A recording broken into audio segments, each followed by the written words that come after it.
बिस्मिल्लाहिर्रहमानिर्रहीम। अस्सलाम वालेकुम। मैं हकीम सैयद ज़हूर अहमद बुखारी सद्दा दुआखाना बुंगा हयात पाकपतन की जानब से खुश आमदीद करता हूँ। नाज़रीन, आज मैं बात करने वाला हूँ शुगर के अमराज पर और मेरा मौजू गुफ्तगू है शुगर का लो हो जाना।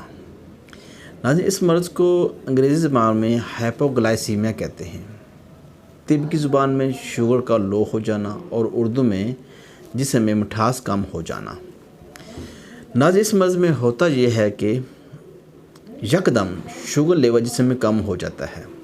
रंडम खाना खाने के बाद भी पूरा नहीं होता, मतलब खाना खाने के बाद भी नॉर्मल वैल्यू में नहीं आता। 70, 80 पॉइंट, 60 पॉइंट, कई लोगों का 50 पॉइंट हो जाता है, जबकि ये खाली पेट ही 90, 100 या 105 होना चाहिए। तो लोग खाना खाने के बाद 70 पॉइंट, 80 पॉइंट जाके 60 पॉइंट आता है। नाज़रीन, इसे हम कहते हैं हाइपोग्लाइसीमिया, शुगर लेवल का जिस्म में कम हो जाना। नाज़रीन, अगर हम बात करें जिस्म में शुगर कम होने की वजह से क्या अलामतें पैदा होती हैं, जिस्म को क्या नुकसान होता है, तो उसमें चक्कर ज़्यादा आना, आँखों के अंदर धुंधलापन हो जाना, हार्ट बीट का सुस्त हो जाना, ब्लड प्रेशर लो हो जाना, ठंडे पसीने आना, इंतहा की ज़्यादा कमज़ोरी हो जाना, जिस्म बिल्कुल निढाल हो जाना। ऐसे महसूस होता है कि जैसे जिस्म से जान निकलने लगी है, और कई दफ़ा मरीज़ बेहोश भी हो जाते हैं। नाज़रीन, अगर हम बात करें हाइपोग्लाइसीमिया का मर्ज़ होने का सबब क्या है, तो उसमें ज़्यादा परेशानी, टेंशन की वजह से भूख का ना लगना,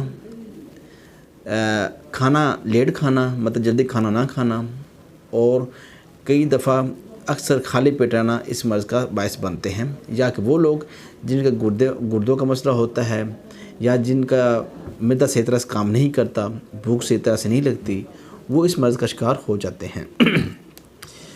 तो नाज़रीन, इस मर्ज़ को कवर करने के लिए मैं आपको यहाँ पे एक बहुत ही बेहतरीन टोटका बताने वाला हूँ, जिसके इस्तेमाल से इंशाअल्लाह ताला आपका हाइपोग्लाइसीमिया का मसला ठीक हो जाएगा। और नाज़रीन, मैं यहाँ पे आपको ये भी बताता चलूँ कि ये हाइपोग्लाइसीमिया का मसला ठंडे मिजाज में होता है। तो ठंडे मिजाज को कवर करने के लिए यहाँ पे मैं आपको नुस्खा बता देता हूँ।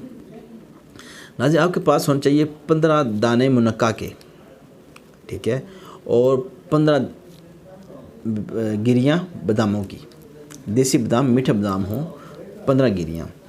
इन दोनों चीज़ों को आप ब्रीक कर लें या मिला लें, रोज़ाना एक टाइम इस्तेमाल करें। उसके बाद दालचीनी, लौंग का कावा इस्तेमाल करें। इंशाअल्लाह ताला आपका हाइपोग्लाइसीमिया का मसला ठीक हो जाएगा और इस तरह से आप हाइपोग्लाइसीमिया से बच पाएंगे। नाज़रीन, हमारी ये वीडियो अच्छी लगे लाइक और शेयर करें। मज़ीद वीडियोज़ और मालूमात के लिए हमारे चैनल को सब्सक्राइब करें, बेल आइकन प्रेस करें, ताकि हमारी हर आने वाली वीडियो से आप मुस्तफ़ीद हो सकें। दुआ में याद रखें। अल्लाह हाफ़िज़।